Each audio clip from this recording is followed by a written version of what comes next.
할렐루야, 좋은 아침입니다. 오늘은 7월 22일 화요일입니다. 오늘도 말씀 앞에 나오신 여러분들을 주님의 이름으로 축복하고 또 환영합니다.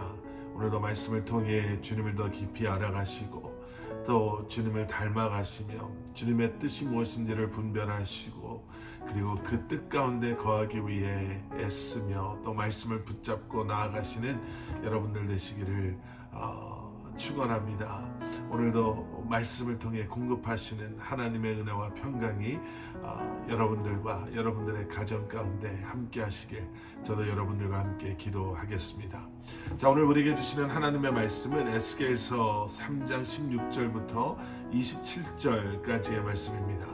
에스겔 3장 16절부터 27절까지의 말씀입니다.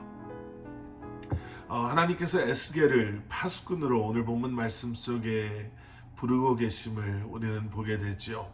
파수꾼, 성을 지키는, 그래서 성벽 위에 올라가서 언제 적이 쳐들어오는지 늘 경계하며 어쩌면 매일 변하지 않는 그러한 성 밖을 바라보고 있는 그러한 사람들입니다. 만약에 그 파수꾼이 조금이라도 한눈을 판다면, 아니면 게으름을 피거나 아니면 잠이 들면, 또 다른 것에 잠시라도 정신이 팔려서 그들이 보고 있어야 할 적들의 움직임을 놓쳐버리게 된다면 성 안의 사람들이 위험해질 수밖에 없을 것입니다. 바로 그러한 중요한 책임이 에스겔에게, 영적인 파수꾼으로 부름받은 에스겔에게 지금 주어진 것이죠.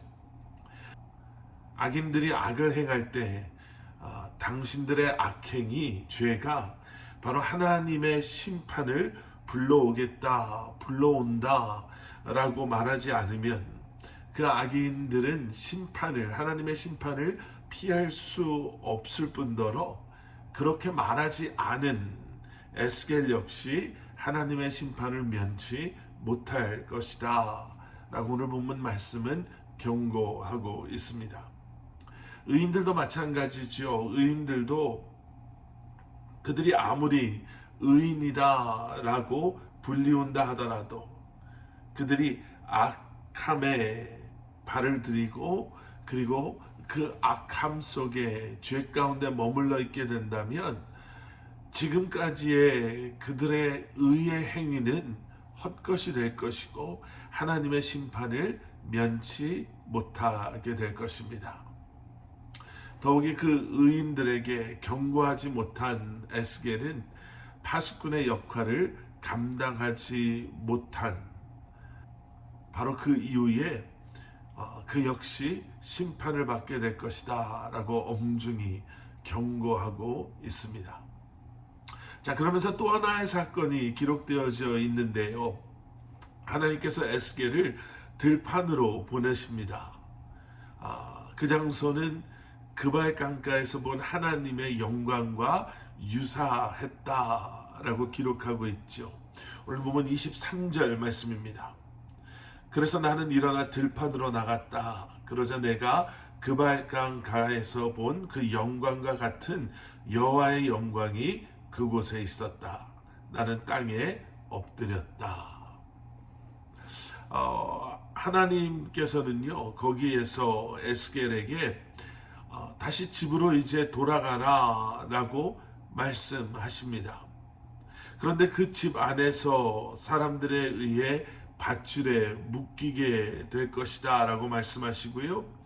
그리고 에스겔이 말을 할 수 없도록 그의 혀가 입천정에 달라붙게 될 것이다 라고 말씀하십니다.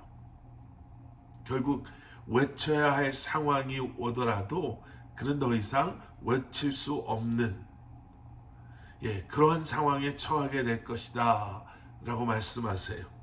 그리고 하나님께서 허락하실 때 에스겔이 다시 입을 열 수 있게 될 것이다 라고 말씀하십니다. 파수꾼으로서의 부르심, 그리고 좀 이해되지 않는, 묶임을 당하고 외칠 수 없게 되는 그러한 상황, 이 이해되지 않는 모습은 과연 무엇을 의미하는가? 여러분, 이것을 통해서 하나님께서는요, 에스겔에게 그리고 우리에게 바로 이것을 깨달아 알게 하십니다.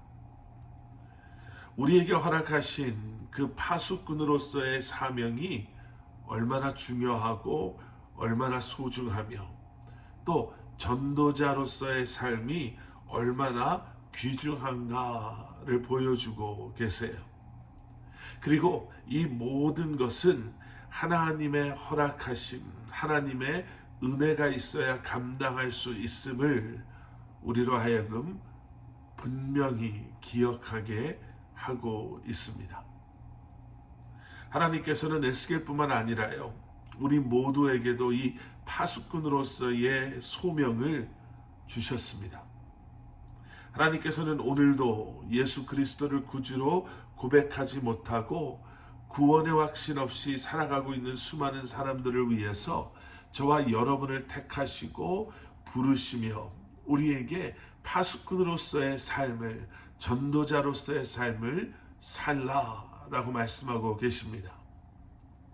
그리고 우리에게 허락하신 바로 이때, 우리에게 허락하신 그 은혜와 지혜와 믿음과 능력을 가지고 이 부르심에 순종하심으로 저와 여러분의 입술 그리고 우리의 삶을 통해 파수꾼으로서 전도자로서의 사명을 감당하며 이 한날도 살아가실 수 있으시기를 주님의 이름으로 간절히 축원합니다. 함께 기도하시겠습니다. 사랑의 아버지 하나님, 주님 감사합니다. 우리가 말을 잘해서 아니면 우리에게 넉넉한 시간이 있어서 아니면 모든 환경과 여건이 완벽해서 우리가 전도를 하고 하나님의 말씀을 나누고 복음을 전할 수 있는 것이 아님을 다시 한번 기억하고, 오늘도 새로운 한 날을 주신 주님께서, 우리에게 생명 주시고 호흡 주신 주님께서 오늘도 성령 하나님으로 우리와 함께 하심으로 우리로 하여금 우리의 지식을 뛰어넘는 성령님의 지혜와 우리의 연약함을 뛰어넘는 능력과 우리의 의지와 열심을 뛰어넘는 성령 충만함 가운데 다시 한번 아버지 하나님 우리의 입을 열고 세상을 향해 예수 그리스도의 십자가 복음을 선포하고 전하며 죄 가운데 있는 세상을 향해 회개하라 라고 소리칠 수 있는 바로 그러한 삶을 살아가는 저희들 되게 하여 주시옵소서. 예수 그리스도 이름 받들어 간절히 기도드렸사옵나이다. 아멘.